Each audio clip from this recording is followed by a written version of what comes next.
Le pont des corbeaux. Chapitre 14. Montluc. Lucie, samedi 29 juillet 1944. Ce matin du samedi 29 juillet, nous sommes réveillés par les cris de la gardienne. J'apprends qu'il s'agit du jour de la douche. L'Allemande libère au moins 7 cellules à la fois. La file de femmes rangées 2 par 2 occupe tout le couloir. Difficile de se repérer. Nous descendons 2 marches, en remontant 5, tournons à droite puis à gauche, traversons une cour, longeons un mur avant de nous retrouver dans une salle contenant un banc et 6 box avec un pommeau de douche pour une quarantaine de femmes. Le temps est compté et c'est vite la foire d'empoigne pour accéder à l'eau. Je constate vite que c'est chacun pour soi. Les premières ont de l'eau glacée, les suivantes de l'eau tiède, puis l'eau devient presque bouillante avant de se tarir. Difficile de se laver dans ces conditions. Le tout sans savon et rien pour s'essuyer à la sortie. Je réussis peu ou prou à me décrasser et mouiller mes cheveux. Je repense alors à ce que me disait Hugo, qui aime tant l'odeur de pommes et de cannelle de ma chevelure, et celle de savonnette de ma peau. Mon amour, tu changerais d'avis si tu me voyais en ce moment. Je me prends à sourire. Les plus anciennes ont un mouchoir pour s'essuyer grossièrement, et certaines, plus bienveillantes, acceptent de le prêter. Mais très vite, il faut se rhabiller sous les vociférations de l'Allemande. Les commentaires vont bon train après la douche, notamment certaines remarques anatomiques. Et j'en fais les frais, mais sans méchanceté, me faisant comparer par Loulou à une jolie poupée qui aurait pu faire du cinéma. Elle m'a même demandé si j'ai un amoureux. À mon rougissement, elle a compris que oui, mais n'a pas insisté. De retour dans notre cellule, je me suis réfugiée dans un coin pour rêver, comme je le fais fréquemment depuis que je suis arrivée, quand quelqu'un propose de jouer aux cartes pour passer le temps. Dernière arrivée, je n'ai toujours pas récupéré mon sac, mais les autres ont vu quelques biens leur être restitués, sauf Loulou. Il y avait eu une erreur, et elle s'est retrouvée avec un carton contenant des choses qui ne lui appartiennent pas, mais qu'elle s'est appropriées depuis. Un chapelet, un jeu de cartes, du fil gris et une aiguille. Elle avait refilé ces 2 derniers à Annette, qui peut avancer dans la réalisation de son mouchoir, du moins tant que la lumière du jour le permet. Pendant ce temps, celles qui savent jouer aux cartes font une belote. Lucie, 31 juillet 1944. Le surlendemain, nous sommes réveillés par des bruits inhabituels. Pourtant, rien n'a changé dans nos rituels, de l'habituel Aufstehen, le café mesdames, au ménage sommaire de notre cellule. Puis, les bruits de bottes résonnent dans le couloir. Loulou, devant la porte, guette par le Judas. « Il y a des officiers avec des fiches, il se passe quelque chose. » Peu de temps après cette réflexion, un message arrive via le mur nous informant d'un transport et qui se propage de cellule en cellule. Un transport, mais pour aller où, me dis-je. Catherine a bondi, s'écriant que si Jean-Paul partait, elle voulait partir aussi. Attention, ils arrivent, dit Loulou d'une voix sourde. Nous sommes toutes debout, sauf Josette, apparemment indifférente à ce qui se passe. Puis les portes des cellules s'ouvrent les unes après les autres. Je sens l'angoisse monter en moi au fur et à mesure que les pas se rapprochent. Puis 2 noms résonnent, ceux de Loulou et de Josette. Elles ont 5 minutes pour regrouper leurs biens. Loulou n'emporte que le chapelet, laissant le jeu de cartes. Je donne le foulard que je porte à Josette et Annette donne le fameux mouchoir qu'elle vient de finir à Loulou. Chacun mémorise les adresses des autres, car en peu de temps, nous sommes devenus des soutiens les unes pour les autres. La porte s'ouvre et Loulou nous embrasse l'une après l'autre. « Allez, du cran, ma petite, tu le reverras, ton chéri, » murmure-t-elle à mon oreille. Josette est déjà sortie, secouée de sanglots. « Courage, les petites, on les aura. Vive la France, clame alors Loulou. » La porte refermée, Catherine s'assied avec le masque de l'indifférence sur son visage. Je ne peux m'empêcher de verser quelques larmes. Mais je me reprends très vite et colle mon œil au Judas pour voir une dernière fois les 2 femmes parmi toutes celles désignées et qui attendent le signal du départ. Chacune notre tour, nous regardons les colonnes se diriger vers la sortie jusqu'à ce que le couloir soit vide. Quelques minutes après, nous entendons toutes chanter, sans doute d'une des cours un peu plus loin. Ce n'est qu'un au revoir, mes sœurs, ce n'est qu'un au revoir. Oui, nous nous reverrons, mes sœurs, ce n'est qu'un au revoir. Les voix entonnent ensuite la Marseillaise. Lucie, mardi 1er août et mercredi 2 août 1944. Le mardi 1er août au matin, c'est au tour d'Annette d'être appelée. Elle l'avait prédit. Dès que son mouchoir serait terminé, elle partirait. Catherine et moi ne restons pas longtemps seuls. Quelques heures après, tout au plus, nous sommes de nouveau 5, avec Françoise, Georgette et Madame Terrier. Françoise est la femme d'un restaurateur de Lyon, une grande brune, très mince, pâle, et dont l'humeur change plusieurs fois dans la journée, passant du rire aux larmes. Georgette compense le tempérament fluctuant de Françoise. Très calme, le plus souvent, elle reste assise dans un coin, comme moi. Mais, contrairement à moi, elle reste dans son monde en permanence. Son esprit est resté avec sa mère, son frère et ses neveux. Madame Terrier est une fermière de la Drôme, qui cachait des gars du maquis dans sa ferme. Quand les Allemands étaient arrivés, les maquisards avaient réussi à filer, mais son fils de 16 ans n'avait pas voulu la laisser, elle et son petit frère. Les Boches avaient menacé de tuer son grand-fils pour obtenir des renseignements sur les fuyards, mais elle n'avait pas parlé. Il n'avait pas tiré sur son fils, mais avait mis le feu à sa ferme. Elle avait été séparée de ses fils, emprisonnée d'abord à Montélimar, puis maintenant à Montluc. Le mercredi, l'heure de la soupe était passée depuis un bon moment, quand un bruit de bottes retentit dans le couloir. À cette heure, ça ne peut être qu'une nouvelle arrivée. Si la perspective d'une personne supplémentaire dans notre espace réduit ne nous réjouit pas, nous n'avons pas le choix. La porte laisse donc passer une forme grande et maigre. Poli, je me charge de l'accueil de notre nouvelle codétenue. « Soyez la bienvenue, dis-je en me levant pour faire une place sur la paillasse. La dame en question, une blonde coiffée à la dernière mode, nous considère dans un premier temps d'un air effaré. Élégamment vêtue, chapeau, manteau, bas de soie, jupe élégante, boucle d'oreilles en or, elle continue à observer les occupants de la cellule. Sa stupéfaction laisse place à une moue méprisante, puis elle se prend la tête en gémissant. « Qu'ai-je fait pour mériter ça? Où suis-je » ? « En prison, madame, réponds-je laconiquement. »« Mon Dieu, si mon fils savait !»« Où est-il, votre fils ?» demande Catherine, soudain attendrie par la détresse de la femme.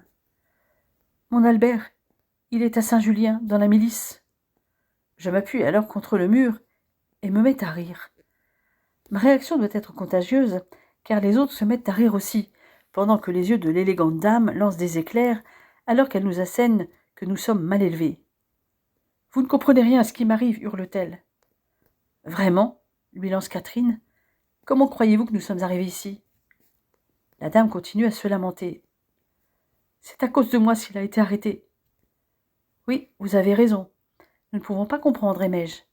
Mais qui a été arrêté ?»« Ouais, qui ?» s'exclame Georgette. « Si vous avez dénoncé quelqu'un, vous n'êtes qu'une salope, un point c'est tout. » La femme se récrimine, arguant qu'elle n'aurait pas fait cela.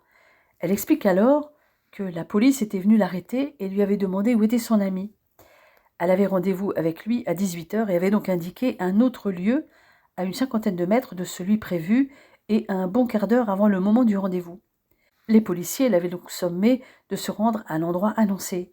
Malheureusement, l'ami avait vu la dame arriver de loin sur la place et s'était précipité à sa rencontre. Elle avait essayé de lui faire signe, mais confiant, il avait continué à avancer vers elle et s'était fait prendre. La femme continue à geindre et à se tordre les mains, sous les commentaires de Georgette, qui affirme que les femmes font décidément le malheur des hommes. Ce à quoi la dame réagit en disant que sans cette amie, elle ne serait pas en prison. Elle, une femme honnête. « Une pute, oui, précise madame Terrier. »« Allons, du calme, tempérai-je, avant de demander à la nouvelle venue comment elle s'appelle. »« Huguette, » répond la femme en continuant à dire qu'elle n'a pas dénoncé son amie. Je réussis à ramener un peu de calme en incitant tout le monde à se coucher. Le silence n'est interrompu que par la litanie d'Huguette. « Il ne manquait plus que ça, » me murmure Catherine. « Ah ça, si elle continue à nous vriller les oreilles avec son cache-fait, nous allons tous finir cinglés, » clame madame Terrier. En effet, impossible de faire taire la nouvelle venue, et nous finissons par nous assoupir, bercés par son monologue. C'est un cri d'effroi de madame Terrier qui nous réveille en sursaut. La brave fermière a été effrayée par une énorme touffe de cheveux blonds qui s'avère être la perruque du guette. Les 4 autres, dont moi, sont prises d'un fou rire devant la mine effrayée de Madame Terrier et celle déconfite du guette. C'est ce jour-là que Catherine nous quitte. Il ne s'agit pas d'un transport, mais d'un transfert individuel. Je suis désormais devenue la plus ancienne, et me revient le rôle de couper le pain et de régler les passages à la tinette. Lucie, jeudi 3 août 1944. Mais le jeudi, je suis emmenée place Bellecour, dans les caves de la Gestapo, avec d'autres détenus, assis face à un mur blanchi à la chaux, avec des forces de parler et de nous retourner. Devant la porte, derrière nous, 2 soldats, fusils à l'épaule, sont à l'affût de la moindre infraction. Près de moi se trouve un vieux prêtre, arrêté avec son vicaire, qui est un peu plus loin dans notre rangée, pour détention d'armes dans son église. « Mon père, j'ai peur, murmurai-je très bas. J'ai peur de l'interrogatoire. Dites une prière pour moi, s'il vous plaît. » Le curé tourne la tête de mon côté et son regard croise le mien, un regard plein de tendresse. « Vous êtes bien jeune. Quel âge avez-vous, mon enfant ? » 23 ans. J'ai peur de dire une bêtise inconsciemment. Il ne faut rien dire, ma fille. Si vous dites un mot, vous êtes perdue, car ils voudront toujours en savoir plus. Ils vous passeront à la baignoire. J'y suis moi-même passée une dizaine de fois, et je suis encore là, plus décidée que jamais à ne rien dire. Nous luttons pour une cause juste. Surtout, ne dites rien, quoi qu'il arrive. Silence, gueule un des soldats derrière nous. Je pense à ce que vient de dire le prêtre. Il a raison, je ne dois rien dire, quelle que soit leur question. Je peux mettre beaucoup de vies en danger, celle de mes parents, de l'abbé Payot, de Louis, de Franceline, mais aussi celle de Mathilde, de Gustave et surtout celle d'Hugo. Pour ces 2 derniers, cela signifierait la mort directe pour haute trahison. Ils ne vous tueront pas, ajoute le curé tout bas. Vous souffrirez, mais vous ne mourrez pas. Dieu est avec vous et en vous. Ayez confiance en lui. Le temps passe lentement. Les personnes qui sont emmenées sont ramenées au bout d'un moment, méconnaissables. Pourtant ce sont les mêmes, reconnaissables à leurs vêtements. Mais elles ont vieilli de plusieurs années en peu de temps, les cheveux pendants, les yeux cernés de noir, le teint terreux. « De Villa !» rugit une voix masculine. C'est mon tour. « Je prierai pour vous, » murmure le curé. « N'oubliez pas ce que vous êtes. » Je tremble de peur. Lorsque je remonte en début d'après-midi, le prêtre m'interroge du regard. « Je n'ai rien dit, soufflai-je. Mais à part quelques gifles, ils ne m'ont pas vraiment torturé. Et vous ? » La baignoire, une fois de plus. Mais ils se sont acharnés sur mon vicaire. Barbie lui-même a procédé à son interrogatoire. Un sauvage, avide de violence. Il me déclare que, comme son malheureux vicaire, il avait déjà été interrogé par le boucher de Lyon, qui aujourd'hui encore l'avait frappé, pendu par les poignets jusqu'à ce qu'il s'évanouisse. Je jette un œil aux marques sur les poignets de l'ecclésiastique, bien plus profondes que celles laissées sur les miens lorsque j'ai été violée à Annecy. Il avait eu droit aux menottes à griffes, à des coups assenés avec un fouet muni d'une boule hérissée de pointes, et surtout, il avait subi le supplice de la baignoire, lors duquel on l'avait plongé dans l'eau glacée, lui maintenant la tête sous l'eau. Mais il n'avait rien dit. « Debout !» ordonne un soldat. Les hommes sont enchaînés 2 par 2, sauf les prêtres. Nous sommes jetés pêle-mêle dans le camion qui nous ramène à Montluc. Je me retrouve aux pieds du vieux prêtre.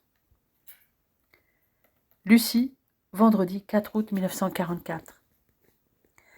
Ce matin, une agitation inhabituelle s'empare de la prison.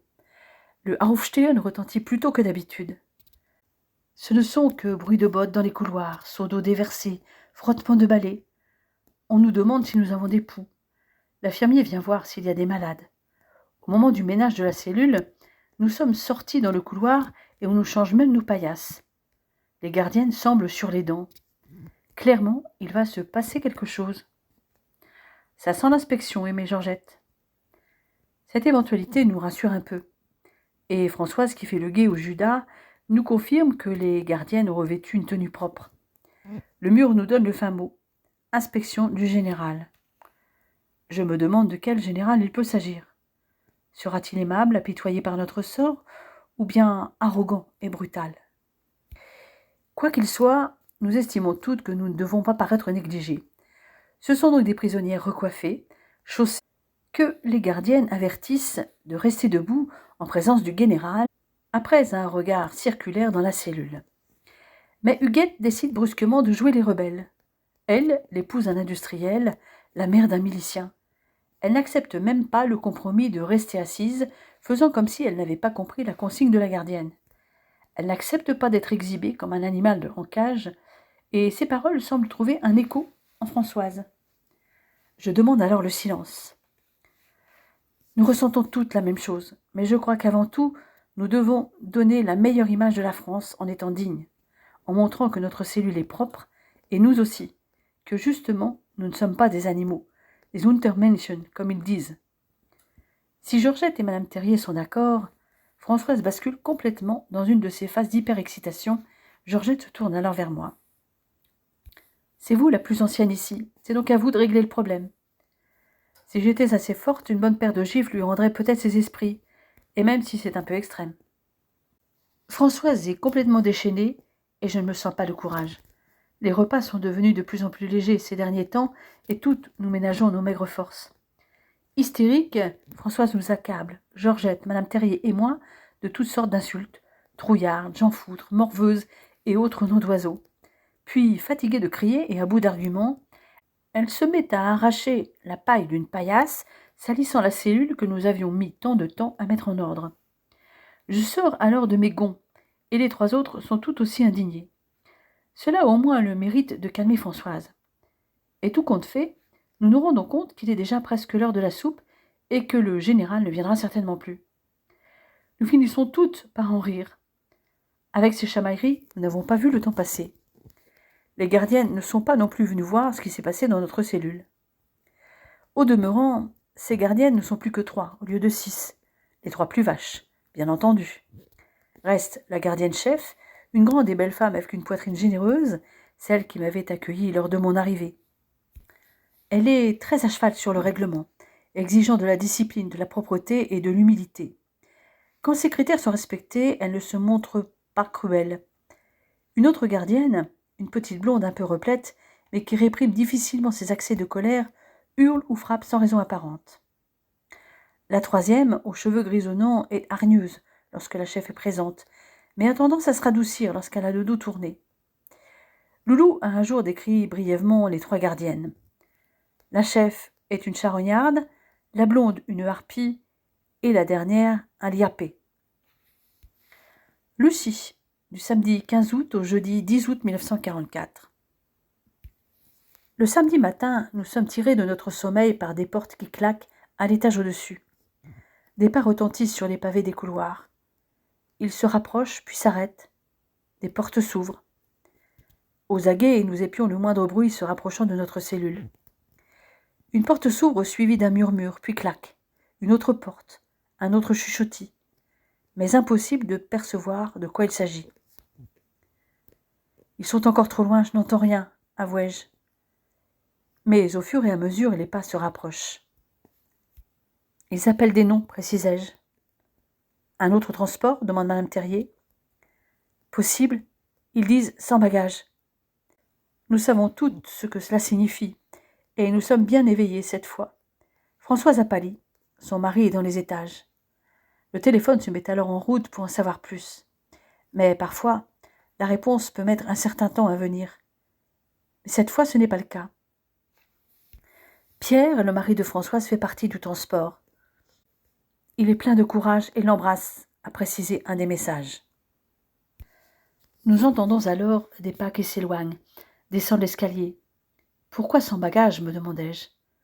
Je me doute que ces hommes vont directement à la mort, qu'on retrouvera leur corps dans les jours à venir dans un fossé, au bord d'une route ou dans une forêt. Mais je garde mes réflexions pour moi. Dans la soirée, on nous ramène une nouvelle. Nous sommes de nouveau 6 dans la cellule.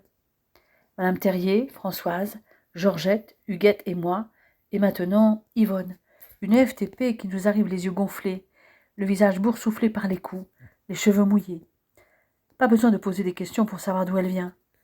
Nous lui avons tout de suite fait une place sur la paillasse et je retrouve mes réflexes d'infirmière. Le dos de la pauvre fille est couvert de lacérations sanguinolentes, même ses seins n'ont pas été épargnés. Je déchire un bout de ma combinaison pour fabriquer des compresses que j'humidifie avec l'eau qui sert à noyer les punaises. Pas un gémissement ne franchit les lèvres d'Yvonne. Nous apprenons qu'elle avait été arrêtée en même temps que son chef, subtilisant à ce dernier sa sacoche, sans savoir exactement ce qu'elle contenait. Mais elle n'avait pensé qu'à une chose. Le chef avait plus de responsabilités qu'elle, et il fallait leur décharger. Elle avait prétendu qu'il ne savait rien, qu'il était seulement son amant. Mais la sacoche contenait un revolver et des munitions. Yvonne se voyait déjà fusillée. Ils avaient été dénoncés par un des leurs, explique-t-elle. Je tente de la rassurer en lui assurant qu'il ne fusille pas les femmes.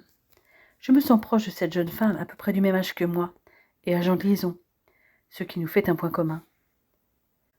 2 jours plus tard, Georgette et Yvonne nous quittent, et comme d'habitude, les places vacantes ne leur restent pas longtemps.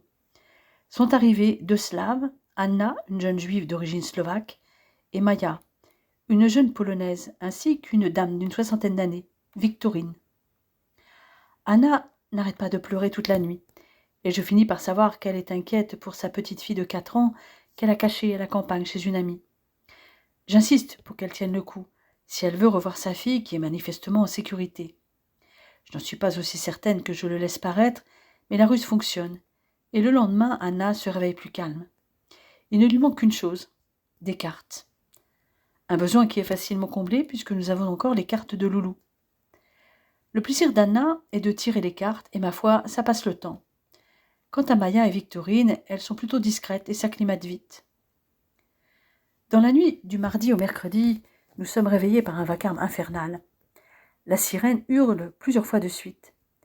Des bruits de cavalcade dans les couloirs, de claquements de portes, de clés résonnent dans toute la prison. Puis un éclair illumine la cellule, suivi d'un autre, et du grondement du tonnerre.